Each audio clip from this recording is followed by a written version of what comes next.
안녕하세요. 가톨릭의대 성빈센트 병원 대장학문외과 윤이나입니다.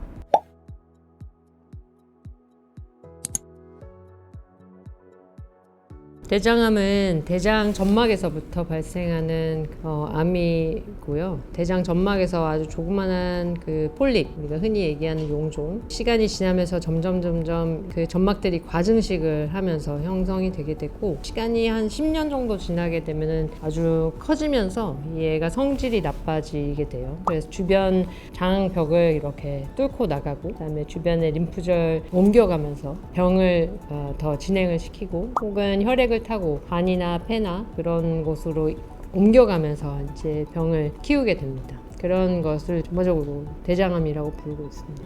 대장암은 빨리 발견하면 완치가 가능한 암입니다. 1기 같은 경우에는 95% 이상, 2기 같은 경우에는 80% 확률이기는 하지만 1, 2기 같은 경우에는 완치율이 높은데, 대부분의 경우는 대장암은 용종 혹은 폴립에서 생기기 때문에 조그만한 용종이 암이 될 때까지는 10년 이상 걸린다고 알려져 있습니다. 그래서 대장 내시경을 정기적으로 하신다고 하시면 대장암을 충분히 예방하실 수 있을 거라고 생각합니다. 서구화된 시기도 있겠지만, 어릴 때부터 이렇게 체육 활동을 많이 못하고 가만히 앉아서 지내는 그런 시간들이 많지 않아서 그러지 않을까? 또 환경 호르몬에 노출되는 그런 일이 많아서 그러지 않을까? 여러 가지 다양한 그런 가설들이 있습니다. 근데 서구화된 식이습관, 혹은 소세지라든지 가공육 많이 먹는 그런 식습관, 혹은 식품 안에 들어있는 우리가 잘 알지 못하는 그런 여러 가지 첨가물이라든지 보존제들의 영향이 있지 않을까라고 이제 여러 학자들이 추측을 하고 있습니다. 그런 것들이 이제 장 안에 머무는 시간이 길어지면 길어질수록 발암 물질을 유발을 한다고 알려져 있고, 장 안에 있는 세균들이 예전과는 다르게 지금 변화한 세균총들이 그런 영향을 주지 않을까, 그렇게 생각하고 있습니다.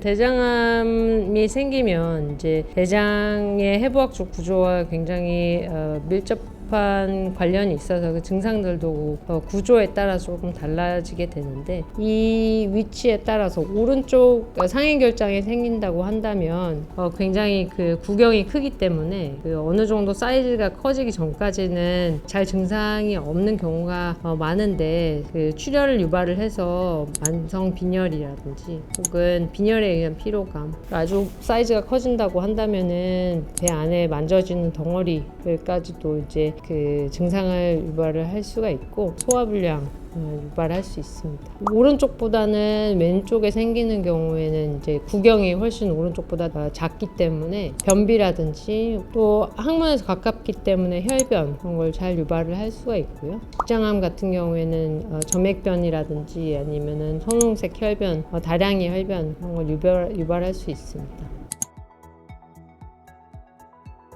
대장암 발병률이 전체의 한 3위 정도를 차지하고 있고요. 다행히도 이제 우리나라에선 대장 내시경이라는 그런 검사 자체가 굉장히 잘 이루어져 있기 때문에 많은 분들이 1기 진행을 해도 2, 3기에서 대부분 80% 이상에서 다 이제 진단이 된다고 보시면 됩니다. 초기에 많이 발견을 하는 경우가 많고, 3기 후반이라든지 아니면 4기에 진단이 되시는 분들이 한 20%가 조금 안 되게 진단이 되고 있습니다. 근데 이제 일반적으로 건강검진을 잘 받으시더라도 고령의 환자에서 많이 발생하는 병입니다. 우리나라에서는 70대에서 80대가 가장 많이 발생을 하기 때문에 그런 분들이 이제 젊은 층보다 검사 자체를 하기도 어려우시고, 장 청소하는 것도 되게 힘들 수 있기 때문에, 그리고 대장암 자체가 아주 오랜 기간 동안이 지나야 발병을 하는 그런 병이기 때문에 고령의 환자에서 이제 많이 발병을 하는 그런 병입니다. 우리나라에서는 다른 아시아 나라와 비교했을 때 압도적으로 젊은 층에서 대장암 발병률이 굉장히 높은 국가입니다. 다른 나라와 비교했을 때 10배 이상 높은 나라로 이렇게 판명이 났는데, 우리나라에서 굉장히 젊은 층에서 상당히 진행한 그런 대장암 발병률이 높다라고 생각이 듭니다. 대장암의 진단은 대장 내시경을 통해서 비정상적으로 자라난 덩어리를 확인을 하고 조직을 검사를 해야 그 진단이 됩니다. 대장 내시경은 반드시 해야 하고, 대장 내시경에서 만약에 진단이 됐다 그러면은 이게 얼마나 이제 병이 퍼져 있나를 확인하기 위해서 저희가 이제 CT 같은 영상 검사를 시행하게 됩니다.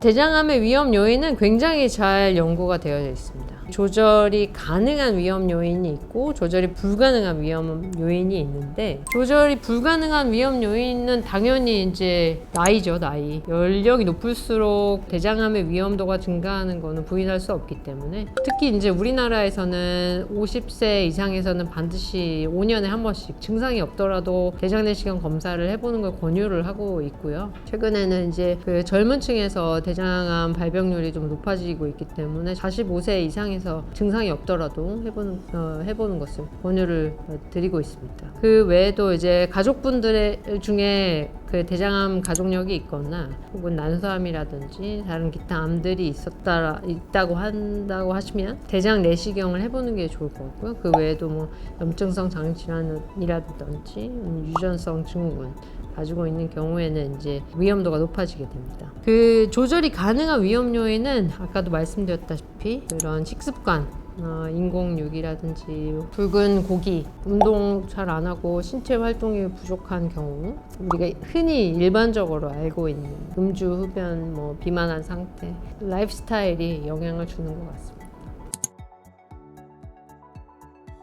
대장암을 물리적으로 완전히 제거를 할 수 있다면 완치의 가능성이 있습니다.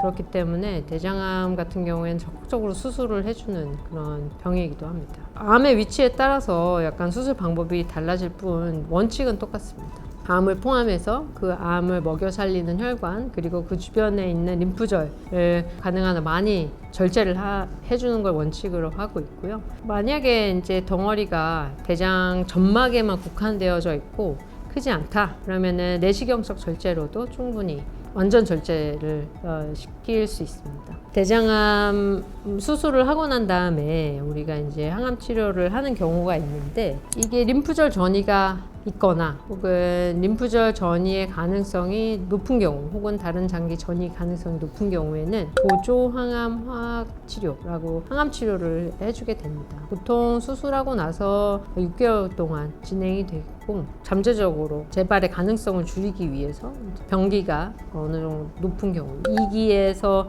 고위험군이라든지 3기인 경우에는 이제 항암 치료를 하게 됩니다.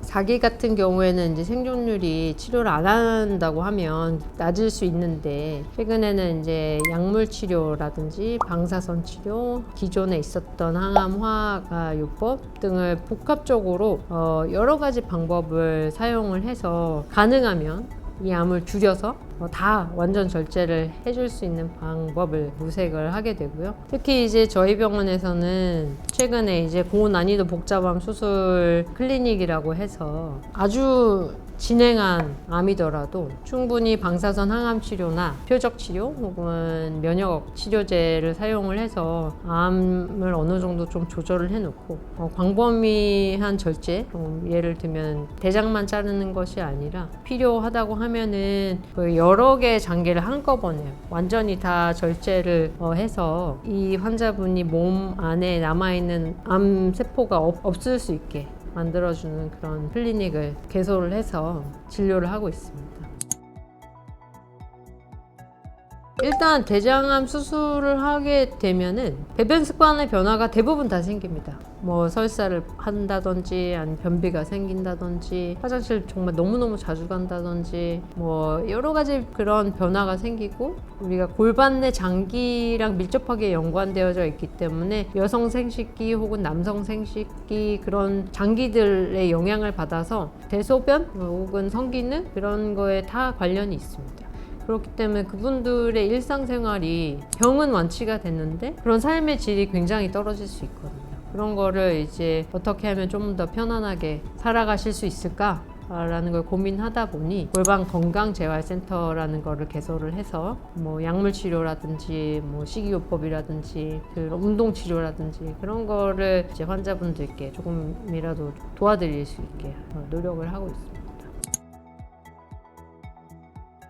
우선 꼭 대장암 자기가 아니더라도 직장암 환자분들 같은 경우에는 직장에 생긴 암 자체가 골반 안에 위치하고 있고 항문에서 굉장히 가깝게 있기 때문에 좀 재발률을 낮추고 기능을 향상시키기 위해서 이제 다학제 진료를 대부분의 환자분들한테 제공을 하고 있고, 방사선 종양학과와 종양내과 교수님들과 함께 방사선 치료와 항암 치료를 병합해서 수술하기 전에 암을 줄이고 재발률을 낮추는 노력을 하고 있고요. 수술하고 난 이후에도 재활의학과 아니면 물리치료사들과의 다학제 진료를 통해서 이분들의 장 기능의 향상을 위해서 물리치료라든지 혹은 바이오 피드백 치료라든지 다학제 진료를 쭉 이어가고 있습니다.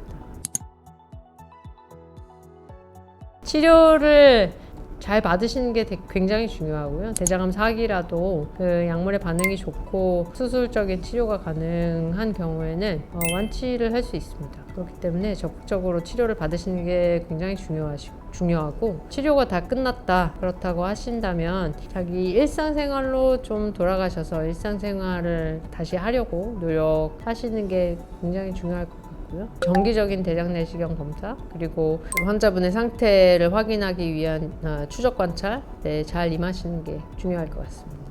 항상 저희 환자분들께 말씀드리는 건데, 이 병이 나한테 왜 찾아왔나를 탓하는 건 별로 도움이 되지 않습니다. 그런 병은 누구에게나 찾아갈 수 있고 언제 어디서든 생길 수 있는 거라고 생각을 하고, 찾았다고 한다면 그 순간에 최선을 다해서 자신에게 치료의 기회를 주는 게 가장 현명한 방법이 아닐까. 너무 우울해하지 마시고 적극적으로 치료를 받으시는 걸 권유드립니다.